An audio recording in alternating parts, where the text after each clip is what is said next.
Welcome back to another episode of the One Piece Virgin podcast. With me today, we got the Virgin herself covering the second half of Skypiea. Poseidon, what's up, gamer? Hello, gamers. You guys have sick Sidon today, so if I have to be muted for a second to cough or sniff, I apologize, but I'm excited. I have a lot to say about Skypiea. I thoroughly enjoyed this arc. So. Hell yeah. Good to hear, other than you being sick. I hope you get better soon. Mm-hmm. Thank you. And we got Jordan back at it again. Yellow, what's up, everybody? Always happy good, to be here. Always good to have you, man. I appreciate you coming on such short notice every time. Yeah, no worries. It's always a blast. Expected at this point. Like, you're just always invited. If you're free on a Tuesday at some time that we're doing the podcast, you're always welcome. Always a joy to be on. So thank you for having me. Hell yeah. Okay, so we're halfway through Skypiea at this point. Most of the boys are on the island, and Enel is putting together his little battle royale. This guy's trying to play Fortnite over here. How did you feel about Eneru and Enel now that you got to see like the rest of him or more of him? So I guess misunderstood in the first I guess maybe it's not misunderstood, but I guess in the second arc, he goes by God, but he isn't really actually a god. No. You learn that he is a very powerful human being with a devil fruit. Mm-hmm. I forgot the exact devil fruit name, but it's the one that gives him the lightning powers. Mm-hmm. The rumble. The rumble fruit, yeah. And he is basically just like a whole master with it. He's very, very powerful. He's able to shoot down big lightning beams and kill people. So you kind of learn that he's just a very, very powerful guy. I wonder if he's the strongest person we've seen so far, or maybe second strongest. No, he's definitely the strongest up to this point. Strongest villain. Because Mihawk, I think Mihawk is stronger power scaling wise. In my head canon, I think Mihawk could take. Maybe. It's close though. It might actually be close, you know.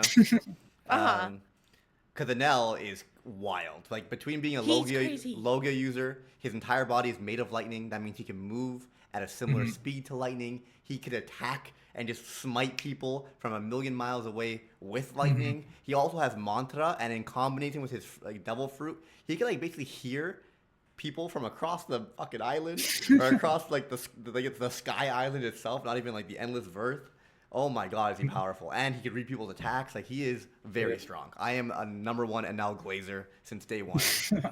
I remember saying last time that if I was born and raised on Sky Island and I saw that, I would probably assume it's a god too. And I guess it had Poseidon fooled because a little bit, yeah, he's human. He's human with a god complex, but yeah, would not have been able to guess it based on the first half of the arc, right? So. You already know that this man can spit bars. Guaranteed he could do Rap God easily. Oh my he's god. crazy. Yeah, he I think up to this point, yeah, he does look like he's the most powerful villain. He makes Crocodile look like nothing. Yeah. So Crocodile was strong and smart, but very overly reliant probably on his devil fruit. Enel is just strong overall with probably a stronger fruit, and we just got really lucky that we had the one guy on the planet that probably just hard counters him naturally, right? So it's How did you feel about that? The fact that they're just Luffy's his natural enemy. I just thought it was really funny. You get to see Enel get Eneru. I say Enel because it's Enel in the TCG, but he's he gets humbled really quick. He tries really hard to electrocute Luffy, and Luffy being rubber, and rubber basically not being affected by anything electricity or lightning wise was really funny because he would put all his power into trying to kill him, but Luffy's still just standing there, and you get the little iconic Enel face with his eyes popping out. Yeah, it's so good, man. Luffy's just biting his lip, and the lightning Enel fully Kamehameha'd him with lightning, and he's just oh, you dodged that attack, and he does it again, and then Luffy's just biting his lip. It definitely hit him directly on, and then you have the Enel face with the eyes bulging. It's so good. It is so good, man. I love how before that they're he dodged it. Like I can't believe he dodged it. I better do it again. And Nami's like, he dodged it. Like Luffy doesn't dodge things. Mm-mm. Okay, I do want to go around and kind of talk about like our favorite moments. What would you guys say your favorite moments of the arc are? Oh, so my favorite episodes from this arc was the backstory of Ooh. Calgara and Noland. Those were the episodes that I was just like really crying at. I just loved the backstory because I definitely thought the first half of Skypiea dragged a little bit. Not necessarily dragged, but it might have been just like a little boring for me because I guess it was just like world building, right? Just kind of seeing, you know, who the sky people are, what is like the geography and stuff like that up there. And then the second arc or second half is when it starts to pick up and you get like, I guess, context and information from the backstory to kind of explain things a little more as to why or how the upper yard came to the sky and everything like that. So I think my favorite moments definitely were those backstories. Yeah, pulled at my heartstrings a lot. Because that backstory is what influenced this entire arc. So I'm glad you enjoyed it, right? The whole reason probably Luffy ended up in the sky to begin with is because of Cricket and the knock-up stream, which was inspired by Noland. And then Noland with Calgara was in the sky, and that inspired all the Shandorians and about their ancestors trying to find and get their Holy Land back, or their homeland back, I should say. And it all comes together so nicely at the end. And I do agree with Poseidon where like maybe in like the first half there's like a certain episode period where it starts to drag. Like obviously it's a setup, but I do think like what One Piece anime especially drags on a bit. Yeah, I think this is around the time of the anime where it probably starts to drag more so than the manga did. But you know, it's like Poseidon said. This is you know, sometimes geography is everything, but other times history is everything, right? And whenever One Piece goes into an arc, it doesn't shy away from giving you the entire history of that island you're on or what's going on there, the context of it all. So. Oh man, I will say, rewatching this, I have reread and rewatched this arc many times. This is probably like my 6th, 7th, or 8th time watching it, and I'm still noticing things this time that I never noticed before. Oh. Like how fucking crazy is that? And I can't get into That's it. wild. I am sorry, Poseidon. I can't get into it. I'll try and keep a mental note for later in the series. But I want like there's a couple things that are just like blew my mind. I'm like, oh my god, like in relevance to like recent chapters and stuff like that, or like not even recent, like maybe the last couple hundred chapters. It's wild. It's absolutely wild, and I think it's a really good arc, especially in retrospect. You know what's so funny? Because a lot of my IRL friends actually watch One Piece and they're very excited. They listen to the episodes. Yeah, so if that's you're awesome. listening, hi. They a lot of them skipped Skypiea, and that's actually something I've heard a lot of people. They're like, "Oh, skip Skypiea. You know, it's not that important." And one of my friends was like, "No, don't skip Skypiea because it's mattering like right now in the current like One Piece." Which is wild. So, which is crazy. That to me, that's wild. It's like, oh my gosh, that was like 900 episodes for you guys ago. Yeah, it's actually crazy because there's things that matter right now that are like obvious, like, but there's also other things that are more like subtle that upon rewatch I'm like losing my mind. Like literally today I'm like, there's no way that just happened. There's no way they just said that. Like it's crazy. So I definitely do not recommend skipping this arc for anyone. If anything, watch like One Piece or something if you need to, or read the manga for this arc and then come back to the anime if you feel like you struggle with it. And if you're a current One Piece fan who hasn't watched it, you are missing out, especially with like new gears and new chapter releases that are happening and stuff like that. Like it's relevant. Yeah. But anyway, let's focus on the arc itself. Funny moments. Anything that you guys want to talk about that you guys found really funny? I guess one of my favorite one-liners was when Luffy was calling Enel earlobes. Dude, literally the final attack. He's like I think one of the final attacks, he's literally calling him earlobes. So I'm like One Piece will never stop with the gags. I love it. I love it. I really loved the snake. Just like the snake as a character, but I thought it was also really funny that like Zoro was like, "Why is the snake so angry? Why is he just so agitated?" And then you just cut to seeing like Luffy inside the snake, just absolutely having the time of his life in there, and it's making the snake very, very upset. So those are like little moments like that one, which make me just love One Piece, because I feel like as serious as some of the situations can get, you still get those like little moments of comedy that just kind of, I guess, make it still really fun to watch, you know? Yeah, I love that they intertwine the comedy into serious moments, right? Like Usopp dodging a lightning bolt and then doing like this crazy acrobatic somersault and then banging his head on the edge of the ship. Like that, this little addition is what makes it One Piece. I think a lot of shows, a lot of shows, it's like a comedy episode or a comedy like moment, and then like when it gets serious, it's like comedy is no more. This show is constantly intertwined. I love it. Right. Yes. Well, it's like a lot of my favorites moments from this arc aren't the comedic moments, but if I had to pick a comedic moment, it goes with the serious moment of right before Sanji's big sacrifice, which is a huge thing that a lot of people always flash back to, right? Like he took a lightning bolt for Nami and Usopp to kind of get away.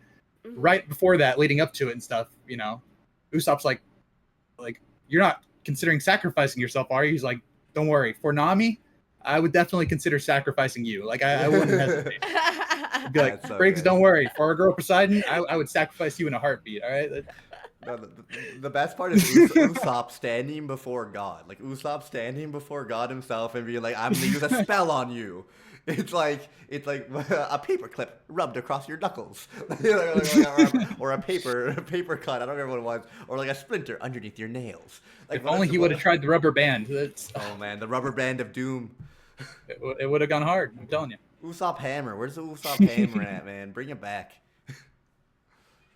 Oh man. Any other great moments that you guys want to talk about? You guys can take it away.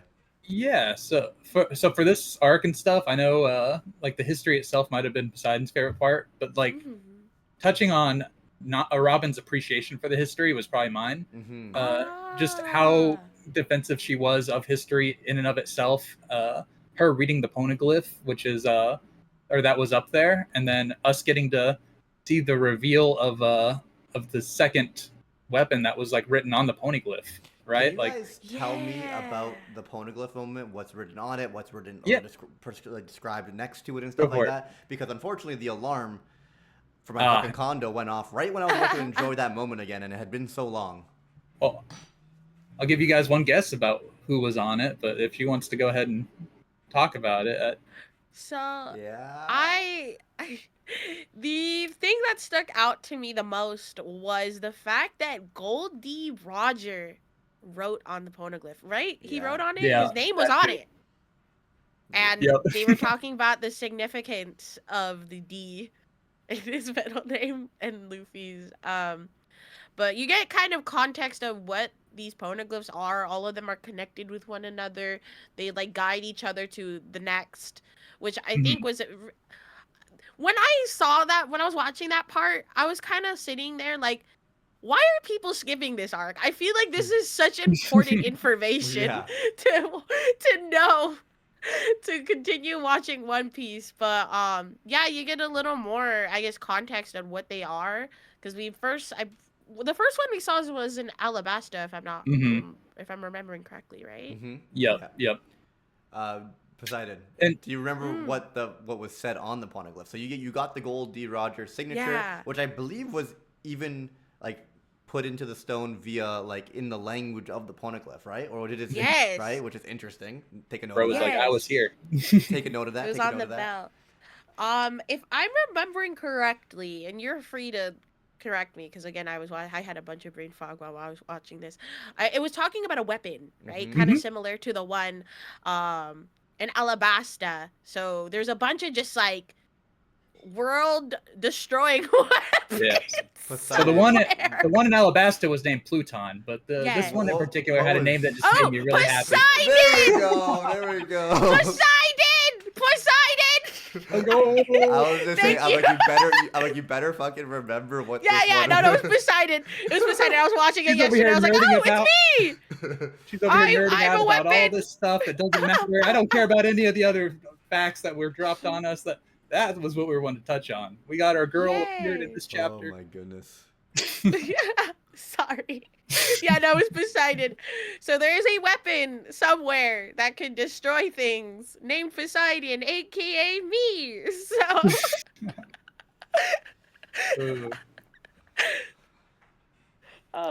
That's but yeah, I funny. just thought it was interesting that Mhm. these things are just like left undiscovered. They're just laying around. Crazy. Yeah, this one was like kind of buried or is kept secret by or kept safe by the people that had lived there prior, and they had it like in those ruins like underground, right? So prior to us going there and seeing the bell and everything, like nobody had really been to that underground area much, right? So it was kind of lost to time. Poseidon, any standout fights for you that you enjoyed watching? I really loved the specific moment was I believe it was Wiper, Gonfall, Nico Robin, and Zoro kind of in the little, I guess, city area against Eneru. I thought that was a really banger moment. Um, especially also Luffy versus the final attack. Eneru, because I think they battled like 2-3 times, right? There was one on the boat, and then yeah. So I really liked those moments. And you also get to see a little bit of Nami's cleverness kind of kicking in this arc with her trying to basically be careful with how she, I guess, I don't know, presents herself, because you know how he can read voices, so she tries to like make sure he's not able to read her. She went along with him for a little bit and was trying to, I guess, use a little waiver to guide them to find her. But yeah, I really like also Wiper's fights, him being able to, he used a sea prism stone to try to take down Enel. Oh my god, Or Wiper Eneru. has Yeah. some moments, dude. Yeah. He should have been dead quite a few times during this arc, but he just somehow survives all the dial stuff. Yeah, somehow he's which built I different. thought's crazy. He was built diff. Yeah, like the yeah, he's just built different. The reject dial is supposed to like kill him because it's 10 times stronger than the impact dial, and he used it 3 times. And the moments are always so crazy, like the one against the Enel where he put it to its like to his chest or his heart, and he had the sea prism stone, I think, in his shoes or blades or whatever, so that he was able to make contact with his body.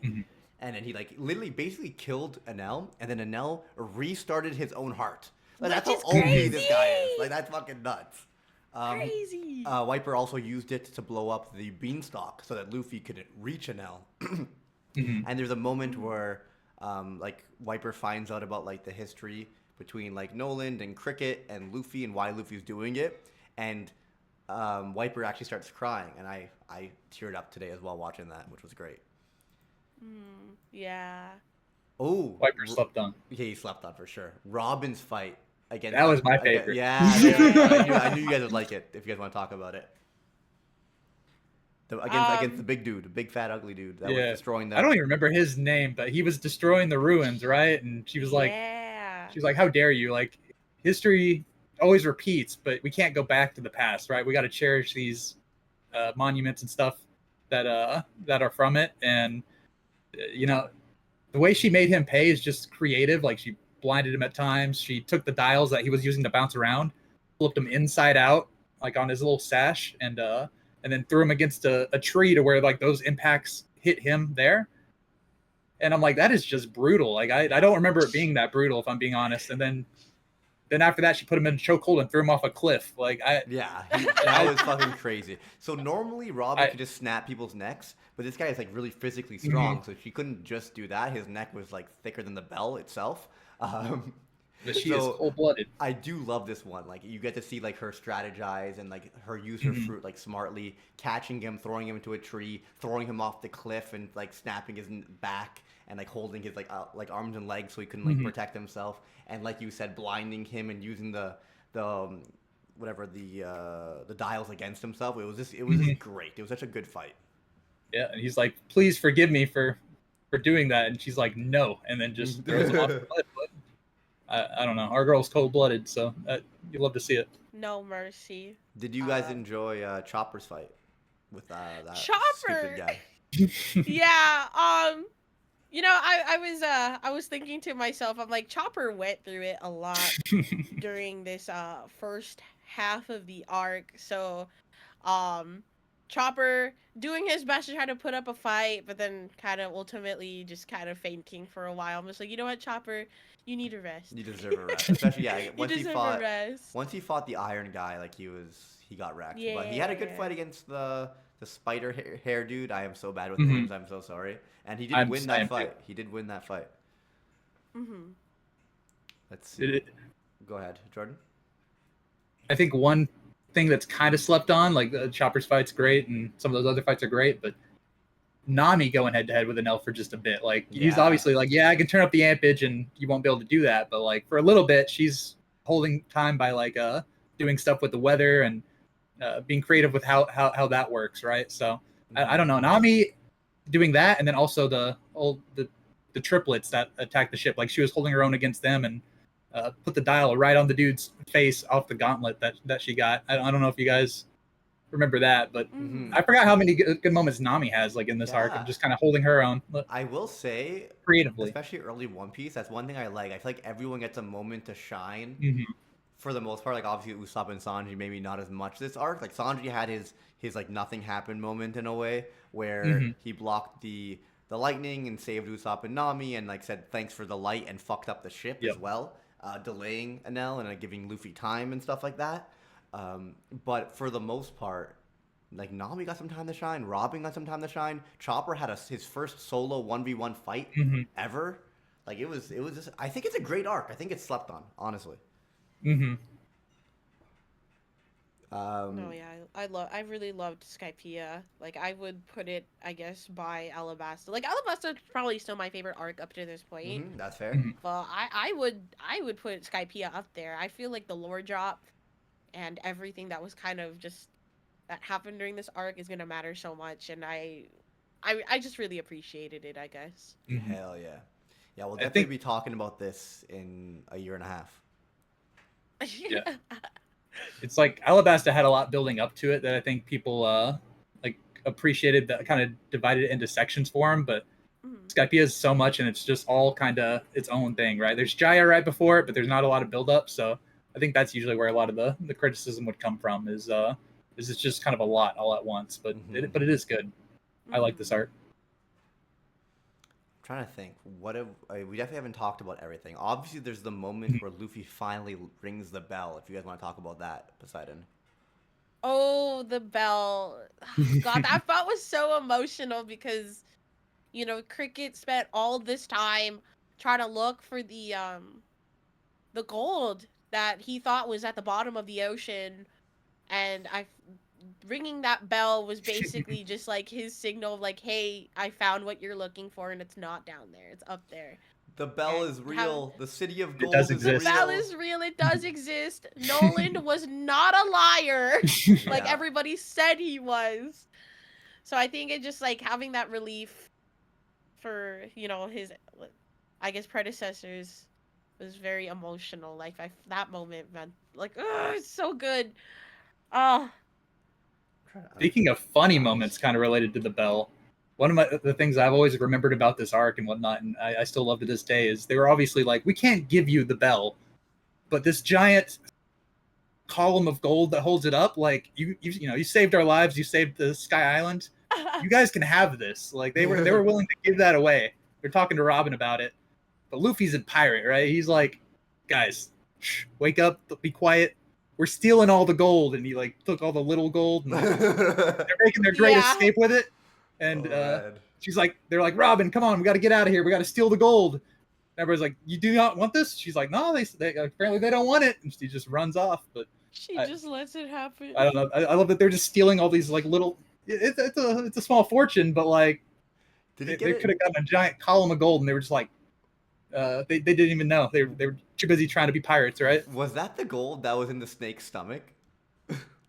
Yes. I think it was. I think so.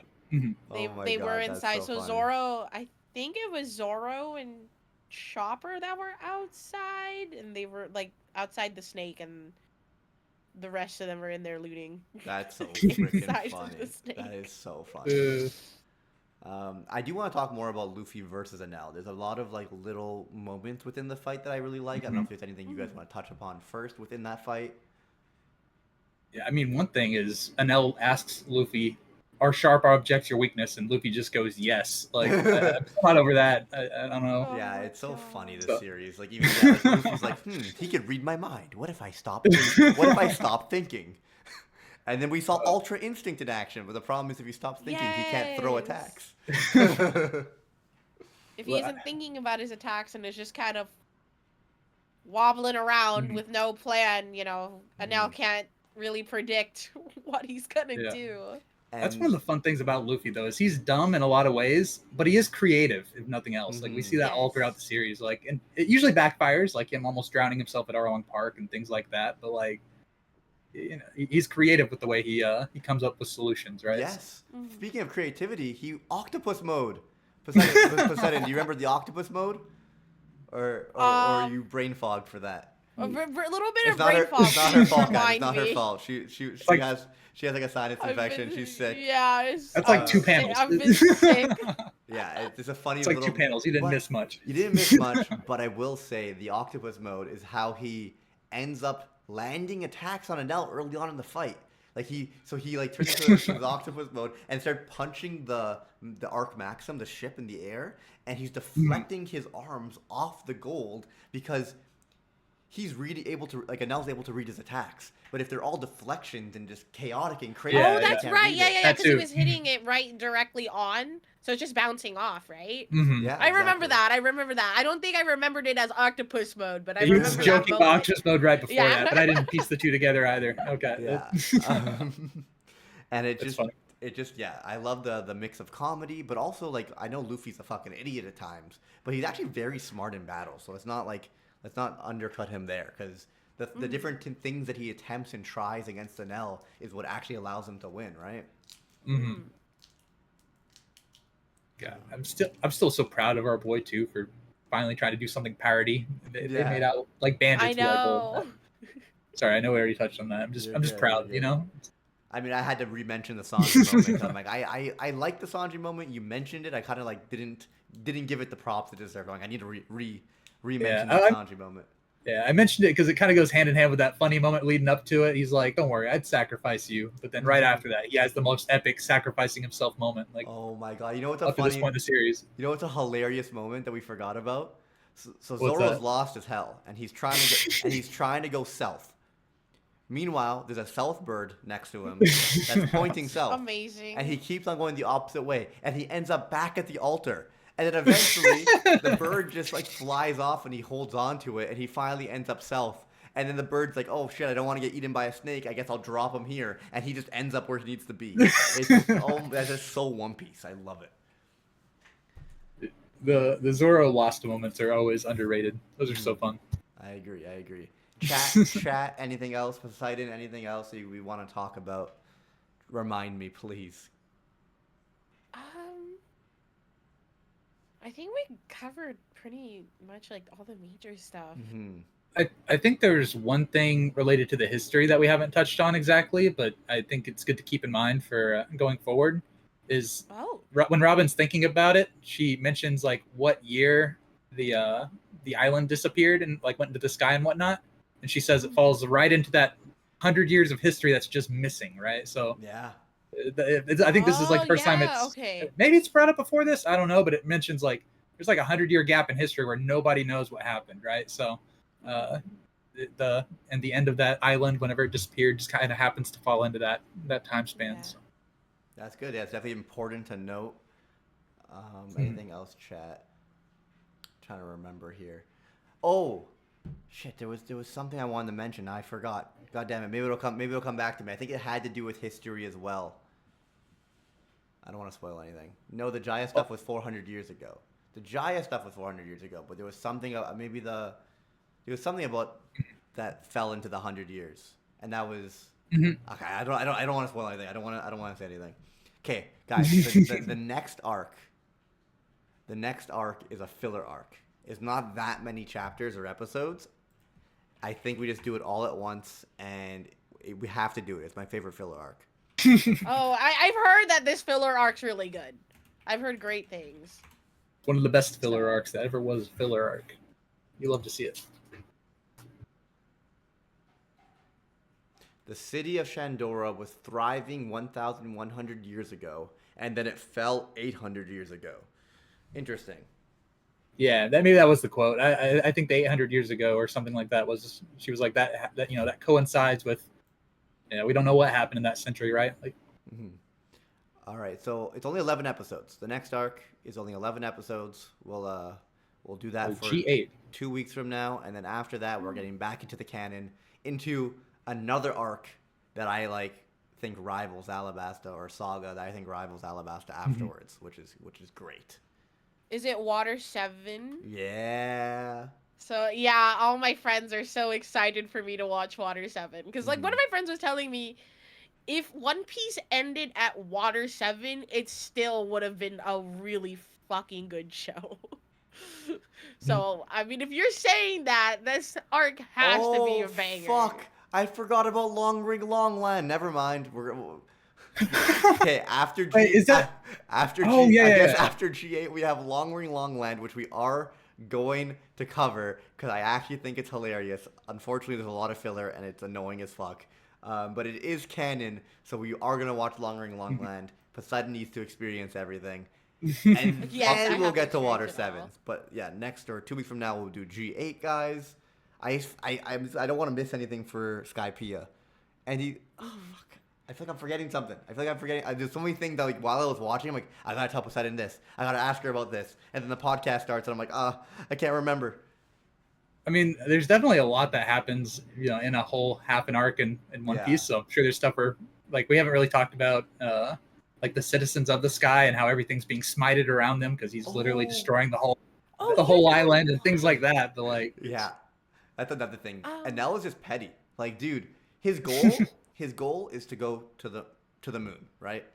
He wants to go to the endless verse, aka the moon, and he could just leave. He doesn't need to destroy everything behind him. His goal has nothing to do with destroying everyone else. And he's just a petty fucking troll. And I think he's so funny. Luffy's trying to get onto his ship, and rather than blasting him or hitting him or punching him or trying to go down and kill him, he'll just flick his hand off and play with his food. And it's just actually hilarious. His little things were making me die. But yeah, when you actually think about it, he's one of the most this is unnatural, and he's just an ego fucking asshole. Self-absorbed. Yeah, it's yeah. wild. Crazy. You know what? There was something I was not, I guess. You know what question's been lingering with me that I still haven't had answered? Who fixed the ship? Oh, who knows? Who fixed I don't it? know. Because if the answer was said already, I don't remember. But it has not. I'm sure we'll find out 200 chapters from now, based on where we are currently in One Piece. Right? It's probably somewhere in the future. 2029. We're getting that answer. Don't you worry. There we go. Because I remember with the ship, the person looked over at Usopp, had a really big smile. You only see their smile, and then Usopp runs away. And you never find out who it was. So I was theorizing. Go ahead. You're theorizing? Well, he's was it one of those sky soldiers that were serving Enel who built his ship, or I don't know who it is. But how would they know what the original Mary looked like? The Going Mary was a certain way on the Blue Sea, and they turned it into a fucking rooster with wings and that little whatever to go up to the sky. So only the Straw Hats should know what it looks like. But it was somebody. I don't know who it is. You will find Just keep out. thinking You will on it. find out. Just keep thinking on it. Okay. I was that was the whole. I was hoping to find the answer by the arc, but when it finished and nothing was said about it, I'm like, what? One Piece isn't big on giving answers right away. It'll let it cook. You gotta let them cook. Also, Enel is one of the first villains, and one of the few and only villains that so Luffy usually doesn't kill his opponents. He just stomps their dreams, and he stops them from achieving their dreams and their villainous goals, and then Luffy continues forward to try to find the One Piece, continuing on his ambition towards his ambitions, and kind of stomping down the ambitions of his rivals rather than killing them. It's kind of Oda's way of doing it. But Enel actually achieves his dream of going to the endless verse and the moon at the end of the arc. So it just maybe another thing to take note of. Why does he have to go to there? Interesting. You know what I also hate? in the manga they show like the adventures on the moon a little bit, and in the anime they never show that. Yeah, there's so many little things in the manga as far as like the first page of like every chapter is like an illustration that like has something to do with like what's kind of going on in the world. So for like the Skypiea arc, like the first half is like a lot of stuff of like what Wapple's up to, right, from Drum Island, and then like the second half, it's like here's Ace, like as he chases down, and it's like little things, like he's like eating a buffet meant for Marines or something like that, right? Yeah. Like just silly little things, but like all these illustrations, they always like kind of just keep in the back of your head how big the world is, and like there's stuff going on over here and over here, so it's not always touched on, but there's even stuff going on the moon. Exactly. Right. How big the world is. I'm gonna like screenshot all the things along the way, the ones I think are really important, and try to send them to Poseidon, because like I hate that some things aren't included in the anime from the cover arts. Yeah, that's good. Valid. Anyway, I think that's about it. Next week we're gonna cover G8. Poseidon, any final thoughts on the arc? Any predictions for the future? I'll be really honest. I don't know what's coming next. I feel like we have a lot of information of like, you know, the world building and stuff, but I feel like One Piece at this point in time just can go anyway. Yeah, right? Like you think you're going somewhere and then out of nowhere you're in the sky. Yeah.